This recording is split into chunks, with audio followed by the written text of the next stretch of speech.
Agnipankh doctor APJ Abdul Kalam यांचं आत्मचरित्र आहे. सहाय्यक अरुण तिवारी, अनुवाद माधुरी शानभाग यांचा आहे. जडणघडण. मद्रास राज्यातील रामेश्वरम या छोट्या बेटासारख्या गावात एका मध्यमवर्गीय तमिळ कुटुंबात माझा जन्म झाला. माझे वडील जैनुलब्दीन यांच्यापाशी ना फारशी संपत्ती होती ना शिक्षण, पण या उणीवांवर मात करेल असे आंतरिक शहाणपण त्यांना लाभलेले होते. उदार विशाल असा दृष्टिकोन होता.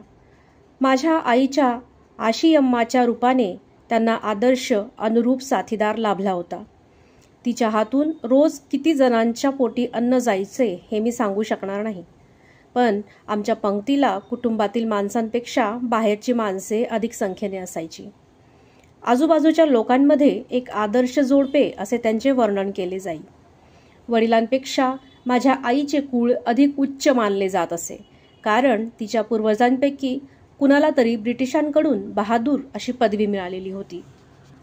मी सामान्य रूपाचा, लहान चणीचा, अनेक भावंडांपैकी एक होतो. माझे आईवडील दोघेही उंच देखणे होते. 19व्या शतकात बांधलेल्या पिढीजात घरात आमचे वास्तव्य होते. विटा चुनखडीने बांधलेले ते पक्क्या बांधणीचे घर रामेश्वरमची मशीद असलेल्या रस्त्यावर होते. घर तसे मोठेही होते. माझे वडील साध्या राहणीचे भोगते होते. चैनीच्या महागड्या वस्तू कधी आमच्या घरी येत नसत, पण आवश्यक गरजा व्यवस्थित पुरवल्या जात. कपडे, अन्न, औषध पाणी या बाबतीत कुणालाही त्यांनी कधी कमी पडू दिले नाही. माझे बालपण भावनिक संपत्तिकदृष्ट्या अगदी सुरक्षित सुखाचे गेले असेच मी म्हणेन. मी नेहमी माझ्या आईबरोबर स्वयंपाकघरात फरशीवर बसून जेवत असे. माझ्यासमोर केळीचे हिरवेगार पान ठेवून त्यावर अगदी प्रेमाने ती भाताचा ढीग वाढत असे. वरती मसाल्याच्या वासाने घमघमणारे सांबार असायचे. एका बाजूला तोंडाला पाणी सुटेल अशी चमचमीत घरगुती लोणची असायची, तर दुसऱ्या बाजूला खोबऱ्याच्या स्वादिष्ट चटणीचा गोळा असायचा. रामेश्वरातील ऐतिहासिक पवित्र शिवमंदिर आमच्या घरापासून चालत गेले तर 10 मिनिटांच्या अंतरावर होते. आमच्या घराच्या आजूबाजूची वस्ती प्रामुख्याने मुसलमान असली तरी काही हिंदू कुटुंबेही होती. मुसलमान शेजाऱ्यांशी त्यांचे गुण्या गोविंदाने वागणे बोलणे होते. आमच्या वस्तीत एक जुनी मशीद होती. तिथे मी रोज वडिलांबरोबर संध्याकाळचा नमाज पढण्यासाठी जात असे. अरबी भाषेतील ते प्रार्थनेचे शब्द कशासाठी आहेत, त्यांचा काय अर्थ आहे ते मला त्या लहान वयात कळणे शक्य नव्हते, पण त्या प्रार्थना अल्लाकडे पोचतात याबद्दल माझ्या मनात कधीही कुठलीही शंका नव्हती. माझे वडील प्रार्थना संपवून मशिदीबाहेर आले की अनेक धर्मांचे, वेगवेगळ्या आर्थिक स्तरांवरचे लोक त्यांची वाट पाहत थांबलेले असत. त्यांच्या हातात पाण्याची छोटी छोटी भांडी असत. वडील त्या पाण्यात बोटे बुडवून प्रार्थना करत. ते पाणी मग लोक श्रद्धेने घरी नेत, औषध पाणी म्हणून आजारांना देत. मला हेही आठवते की आजार बरा झाल्यावर लोक घरी येऊन वडिलांचे आभार मानत. तेव्हा त्यांच्या चेहऱ्यावर एक समाधानी, आनंदी स्मित उमटे आणि ते म्हणत, त्या दयाळू कृपाळू अल्लाचे आभार माना. रामेश्वरमच्या शिवमंदिराचे प्रमुख पुजारी पक्षी लक्ष्मण शास्त्री आणि माझे वडील एकमेकांचे चांगले मित्र होते. माझ्या लहानपणचे एक चित्र स्पष्टपणे माझ्या मनपटलावर उमटलेले आहे.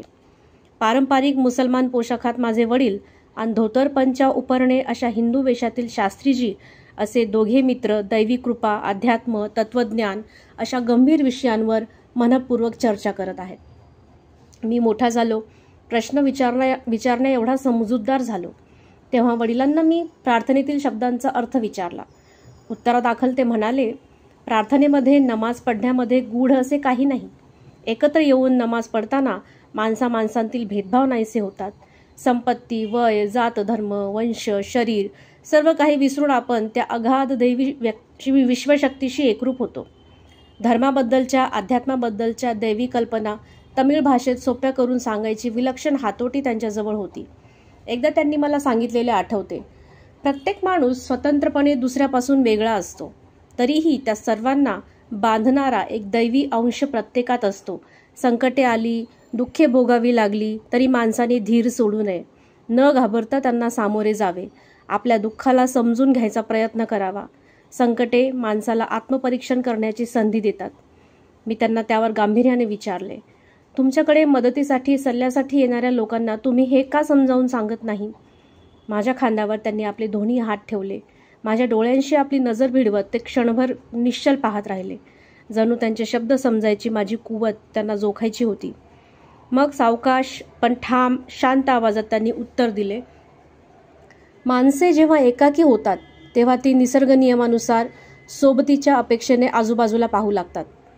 पुढ्यात जेव्हा संकटे उभी राहतात तेव्हा कुणीतरी येऊन मदत करावी अशी अपेक्षा बाळगतात. समोरचे रस्ते बंद झालेत असे त्यांना वाटते तेव्हा कुणीतरी वाट दाखवावी अशी त्यांची इच्छा असते. प्रत्येक संकट, नव्याने येणारे दुःख, अपेक्षा आपापल्या मदतनीस शोधून काढायला समर्थ असते. आपल्या दुःखावर उपाय सुचवा म्हणून सल्ला मागायला माझ्याकडे जेव्हा लोक येतात तेव्हा त्यांच्या हृदयात निराशा असते. दुःख भावनेचा उद्रेक उसळत असतो. तो शांत व्हावा म्हणून एक दुवा या अर्थाने मी त्यांच्याशी बोलतो. त्यांना त्यावेळी फक्त प्रार्थनेने, समर्पित भावनेने देवाला शरण जा असे सांगतो. खरे तर हे फारसे स्पृहणीय नाही. तो मार्ग कधी कुणी अनुसरू नये. स्वतःला आपण कमकुवत बनवू देऊ नये.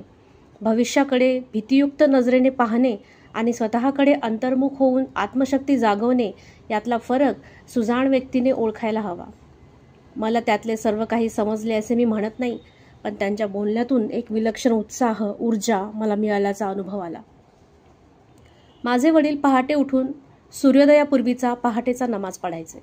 त्यानंतर आमच्या घरापासून 4-1 किलोमीटर अंतरावर आमची नारळाची वाडी होती. तिथे ते जात. येताना डझनभर नारळ खांद्यावरून वाहून आणत आणि मगच नाश्ता करत. अगदी 70 गाठेपर्यंत त्यांचा हा रोजचा क्रम कधी चुकला नाही. माझ्या संपूर्ण आयुष्यात, माझ्या विज्ञान तंत्रज्ञानाच्या जगतात माझ्या वडिलांसारखे व्हायचा, त्यांनी दाखवलेल्या मार्गावरून पुढे जायचा प्रयत्न केला. त्यांनी मला सांगितलेली मूलभूत सत्ये समजून घेण्याचा, आचरणात आणण्याचा मी सतत प्रयत्न करत राहिलो. त्यांच्या शिकवणीमुळे मला एक विश्वास वाटत राहिला आहे. प्रत्येकामध्ये एक दैवी प्रकाशाची ज्योत तेवत असते. दुःख, अपयश, निराशेच्या अंधारात ती वाट दाखवू शकते. तुम्हाला योग्य जागी पोहोचण्यासाठी मार्गदर्शन करते. एकदा का त्या देवत्वाशी, त्या ज्योतिषी तुमचे अनुबंध जुळले तर तुम्ही मुक्तीच्या, आनंदाच्या, मनशांतीच्या वाटेवर कायमचे प्रवासी होता. मी 10 वर्षांचा होतो तेव्हा माझ्या वडिलांनी लाकडी नौका बांधायचा व्यवसाय करायचे ठरवलं. या प्राचीन तीर्थक्षेत्रावर येणाऱ्या प्रवासी भक्तांना रामेश्वरमपासून धनुषकोडीपर्यंत नेण्या आणण्यासाठी तिचा उपयोग ते करणार होते. धनुषकोडीला स्थानिक भाषेत सेतुकराई म्हणतात. अहमद जलालुद्दीन नावाच्या एका आमच्याच गावातल्या कंत्राटदाराबरोबर समुद्रकिनारी ते रोज काम करू लागले. पुढे जलालुद्दीन यांनी माझ्या बहिणीशी, जोहराशी विवाह केला आणि आमच्याशी नाते जोडले. बोटीला हळूहळू आकार येत असलेला मी रोज पाहत होतो. त्याचा लाकडी नांगर, सुकाणू वगैरे भाग हळूहळू पक्के बनवले जात होते.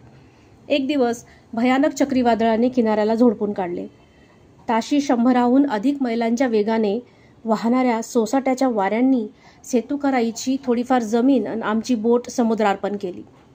पंबनचा पूल उतारूंनी भरलेल्या रेल्वे गाडी सकट कोसळून गेला.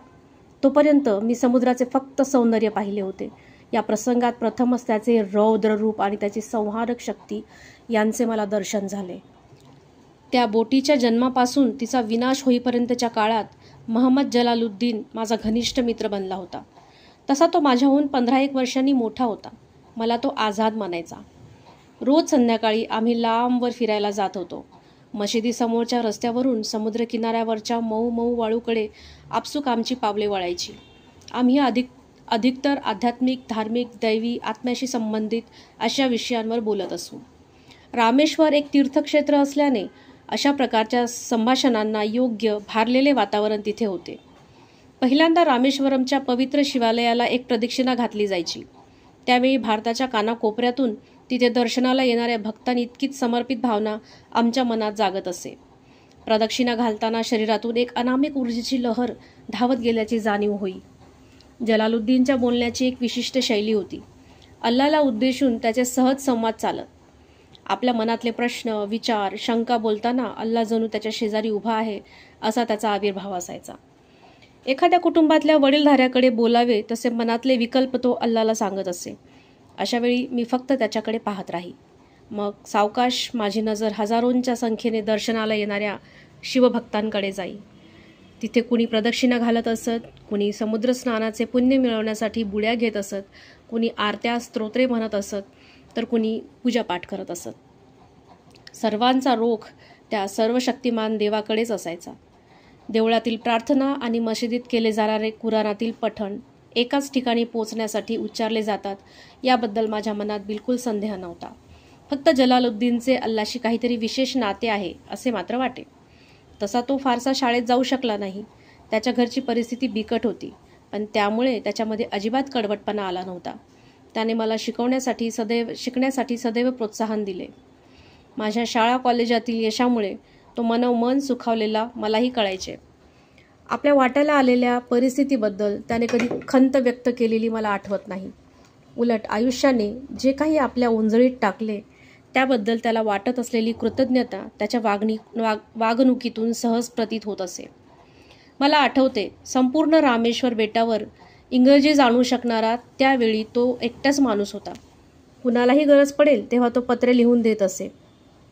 अर्ज असू दे किंवा काही सरकारी लिखावट असू दे, जलालुद्दीनचेच नाव पुढे येई.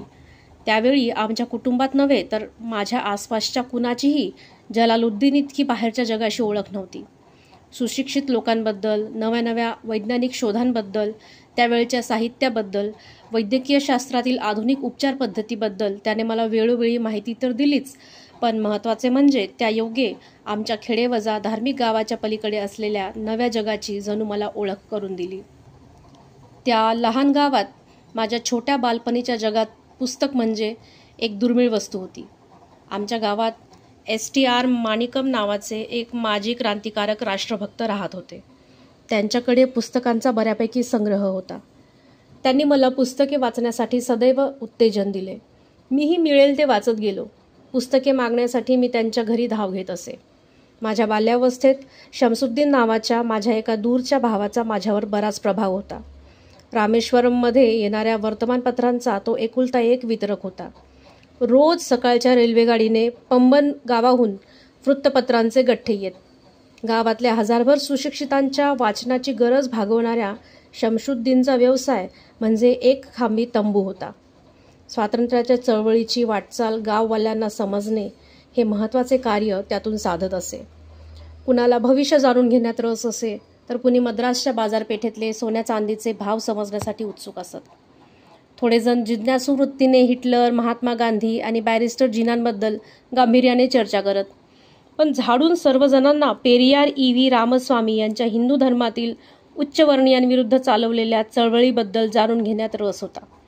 दिनमणी हे त्यावेळचे सर्वात लोकप्रिय तामिळ वर्तमानपत्र होते. छापलेले शब्द त्यावेळी मला वाचायला येत नसत. त्यातील चित्रांकडे बघून मी समाधान मानत असे. शमसुद्दीन अंक आपल्या गिऱ्हाईकांना वाटण्यापूर्वी मी त्यातील चित्रे बघून घेत असे. मी 8 वर्षांचा असताना 1939मध्ये दुसरे महायुद्ध पेटले. काय कारण असेल ठाऊक नाही, पण त्या सुमारास बाजारात चिंचोक्यांना अचानक भरपूर मागणी आली. मी चिंचोके गोळा करून मशिदीजवळच्या एका दुकानात देत असे आणि अख्खा 1 आणा कमवत असे. जलालुद्दीन मला युद्धाच्या कथा सांगत असे आणि मग दिनमणीच्या शीर्षकातून मी त्या शोधत राही. आमच्या छोट्या दूरस्थ गावात युद्धाचे दृश्य परिणाम जाणवणे जवळजवळ अशक्य होते. पण हळूहळू भारताला सक्तीने युद्धात सामील व्हावे लागले आणि देशात आणीबाणी पुकारली गेली. रोज सकाळी पंबनहून येणारी रेल्वेगाडी रामेश्वरला थांबेनाशी झाली. हा युद्धाचा आमच्या गावावर पहिला ठळक परिणाम होता. मग चालत्या रेल्वेगाडीतून वर्तमानपत्रांचे गठ्ठे रामेश्वर ते धनुष्कोडी दरम्यान खाली फेकले जात. ते गठ्ठे गोळा करण्यासाठी शमसुद्दीनला कुणीतरी मदतनीस हवा होता. माझ्यापेक्षा दुसरा योग्य उमेदवार त्याला कुठून मिळणार? माझ्या आयुष्यातली पहिली कष्टाची कमाई करायला शमसुद्दीनचा असा हातभार लागला. आज अर्धशतकानंतर मी वळून त्या क्षणांकडे पाहतो आणि त्यावेळी स्वतःच्या कष्टाने मिळवलेल्या पहिल्या कमाईचा अभिमान आजही माझ्या मनातून ओसंडून वाहू लागतो. प्रत्येक मूल जन्माला येताना आईवडिलांकडून काही जन्मजात वैशिष्ट्ये घेऊन येते. आजूबाजूच्या सामाजिक, आर्थिक आणि भावनिक वातावरणात हळूहळू त्याच्या व्यक्तिमत्वाची जडणघडण होते. या प्रवासात आपल्या जवळच्या खास व्यक्तींचा खूप प्रभाव पडतो. त्यांचे गुणावगुण आपण नकळत ग्रहण करतो. माझ्या वडिलांकडून मी प्रामाणिकपणा आणि स्वयंशिस्त शिकलो, तर आईने मला चांगल्यावर विश्वास ठेवायची आंतरिक शक्ती दिली, दयाळू वृत्ती दिली. अर्थातच माझ्या 3 भावांनी आणि एका बहिणीने देखील हा ठेवा त्यांच्याकडून उचलला. पण मला तो जलालुद्दीन आणि शमसुद्दीन यांचा निकट सहवास घडला. त्याने मी स्वतंत्र, वेगळा असा बनत गेलो. लहानपणी मी त्या सर्वांपेक्षा वेगळा झालो याची बीजे त्या दोघांच्या सहवासामुळे जो परिणाम झाला त्यामध्ये आहेत. शाळेत शिकायला न मिळणारे उपजत शहाणपण मी जलालुद्दीनकडून शिकलो, तर शमसुद्दीनकडून मी चेहऱ्यावरून दुसऱ्याच्या मनातले ओळखायला शिकलो. शरीराची, डोळ्यांची भाषा शिकलो. माझ्यामध्ये जो सर्जनशीलतेचा स्रोत उगम पावत, फुलत, खळाळत गेला, त्याचे श्रेय मी निःसंशय माझ्या या दोघांच्या सहवासात माझ्यावर पडलेल्या प्रभावाला देतो. बालपणी माझे 3 जीवष्ट कंठस्थ मित्र होते: रामनाथा शास्त्री, अरविंदन आणि शिवप्रकाशन. हे तिघेही हिंदू, उच्चकुलीन, सनातनी ब्राह्मण कुटुंबातले होते. त्यातील रामनाथा हा रामेश्वराच्या देवळातील प्रमुख पुजारी लक्ष्मण शास्त्री यांचा मुलगा होता. बालपणी आमच्या भिन्न धर्मामुळे, घरच्या कट्टर धार्मिक आचरणामुळे देखील आपण वेगळे आहोत असे कधीही वाटले नाही. रामनाथाने पुढे आपल्या वडिलांची गादी चालवली आणि तो देवळाचा पुजारी झाला. अरविंदन रामेश्वरमला येणाऱ्या यात्रेकरूंची ने-आण करण्यासाठी वाहतूक व्यवसायात शिरला आणि शिवप्रकाशन दक्षिण रेल्वेचा अन्नपदार्थ पुरवणारा कंत्राटदार झाला. रामेश्वरच्या देवळात दरवर्षी सीताराम कल्याणम उत्सव साजरा होत असे. देवळापासून लग्न मंडपाच्या जागेपर्यंत देवांच्या मूर्ती नेण्यासाठी बोटीची तसेच विशेष मंचकाची व्यवस्था आमचे कुटुंब करत असे. रामतीर्थ नावाच्या एका तळ्याच्या मध्यभागी असलेल्या एका छोट्या बेटावर मंडप असे. त्यामध्ये हा कल्याण उत्सव म्हणजे सीतारामचे लग्न साजरे होईल. ते तळे अगदी आमच्या घराजवळ होते. रात्री झोपताना आईकडून, आजीकडून वेगवेगळ्या संतांच्या, पीरांच्या कथा आणि रामायणातील छोटे छोटे प्रसंग ऐकतच आमच्या घरातील मुले मोठी झाली. मी 5वीत असतानाचा एक प्रसंग आहे. त्यावेळी मी रामेश्वरमच्या प्राथमिक शाळेत शिकत होतो. एक दिवस वर्गावर एक नवे मास्तर आले. मी आणि रामनाथा शास्त्री नेहमी एकमेकांशेजारी पहिल्या बाकावर बसत होतो. माझ्या डोक्यावर नेहमी मुसलमान धर्माची निर्देशक टोपी असायची आणि त्याच्या गळ्यात जानवे रुळत असे. त्या नव्या तरुण मास्तरांना कर्मठ हिंदू ब्राह्मण मुलाने मुसलमानाच्या शेजारी बसणे अस्वस्थ करू लागले. आमच्या सामाजिक पातळीनुसार त्यांनी मला शेवटच्या बाकावर जाऊन बसायला फरमावले. मला अतिशय वाईट वाटले. रामनाथाच्या चेहऱ्यावरही शर्मिंदेपणा उमटला. मी उठून मागच्या बाकावर बसलो तेव्हा त्याच्या चेहऱ्यावर उमटलेले दुःख मी वाचू शकलो. त्याचा रडवेला, अश्रू भरला चेहरा माझ्या स्मृतींमध्ये कायमचा कोरून ठेवलेला आहे. त्या दिवशी शाळा सुटल्यावर आम्ही घरी गेलो आणि आपापल्या आईवडिलांना घडलेला प्रकार सांगितला. लक्ष्मण शास्त्रींनी लगेच त्या मास्तरांना निरोप पाठवून बोलावून घेतले आणि आमच्या उपस्थितीत त्याला सांगून टाकले, या निष्पाप निरागस मुलांमध्ये सामाजिक विषमतेचे, उच्च नीचतेचे विष पेरू नको. भिन्न धर्मीयांमध्ये तेढ उत्पन्न करू नको. इतकेच नव्हे तर रोखठोकपणे त्यांनी त्या मास्तरांना माफी तरी मागा किंवा ही शाळा गाव सोडून जा असे सुनावले. मास्तरांना आपल्या वागण्याचा पश्चाताप तर झालाच, पण लक्ष्मण शास्त्रींसारख्या देवळाच्या प्रमुख पुजाऱ्याचे ते शब्द त्यांच्या अंतःकरणाला जाऊन भिडले. त्यानंतर कधीही त्यांच्या हातून मुलांच्या बाबतीत असा भेदभाव घडला नाही. एकूण रामेश्वरमसारख्या लहान गावात अनेक जाती धर्मांचे लोक आपल्या वैशिष्ट्यांना कटाक्षाने जपत होते आणि तरीही एक प्रकारचा समंजस एकोपाही होता. सामाजिक आर्थिक स्तर होते, पण गुण्यागोविंदाने सारे राहत होते. आम्हाला सायन्स शिकवणारे मास्तर श्री शिवसुब्रमण्य अय्यर हेही एका कर्मठ ब्राह्मण कुटुंबातले होते. त्यांची पत्नी जुने रीतिरिवाज पाळणारी, सनातनी वृत्तीची होती. विज्ञानाचा अभ्यास केल्यामुळे असेल, मास्तरांची मते पुरोगामी होती. अर्थहीन सामाजिक रूढी, बंधने तोडून लोकांनी एकमेकांशी सहजपणे, मोकळेपणी मिसळावे यासाठी ते नेहमी प्रयत्न करीत. मी त्यांचा अगदी आवडता विद्यार्थी होतो. मला ते नेहमी म्हणायचे, कलाम, मोठमोठ्या शहरातील सुशिक्षित लोकांच्या तोडीचे तू व्हायला हवेस. एक दिवस त्यांनी मला त्यांच्या घरी जेवायला बोलवले. आपल्या सोवळ्या स्वयंपाकघरात बसून एक मुसलमान विद्यार्थी जेवणार या कल्पनेनेच त्यांची पत्नी घाबरून गेली. तिने माझे ताट स्वयंपाकघरात वाढायला साफ नकार दिला. पण माझे मास्तर शिवसुब्रमण्य अजिबात गडबडले नाहीत किंवा आपल्या पत्नीवर रागावलेही नाहीत. माझ्या शेजारी बसून बाहेरच्या खोलीत आपल्या हाताने त्यांनी मला वाढले आणि शेजारी बसून ते स्वतः जेवू लागले. स्वयंपाकघराच्या दाराआडून त्यांची पत्नी पाहत होती मी कसा भात जेवतो, पाणी पितो, जेवण झाल्यावर जमीन पुसून घेतो याकडे तिचे बारकाईने लक्ष होते. मी परत निघालो तेव्हा मास्तरांनी मला पुन्हा पुढच्या रविवारी यायचे आमंत्रण दिले. मी पटकन हो किंवा नाही म्हणावे या संभ्रमात पडलो. तेव्हा जाणून ते म्हणाले, हे बघ, आपल्याला जेव्हा प्रस्थापित गोष्टी बदलायच्या असतात तेव्हा असे छोटे मोठे अडथळे दुर्लक्षून टाकायचे असतात. तू जरूर ये. पुढच्या आठवड्यात मी परत जेवायला गेलो. मास्तरांच्या पत्नीने यावेळी मला स्वयंपाकघरात जेवायला बसवले आणि स्वतःच्या हातांनी वाढले. पुढच्या भागात आपण भेटूया. या भागात एवढेच.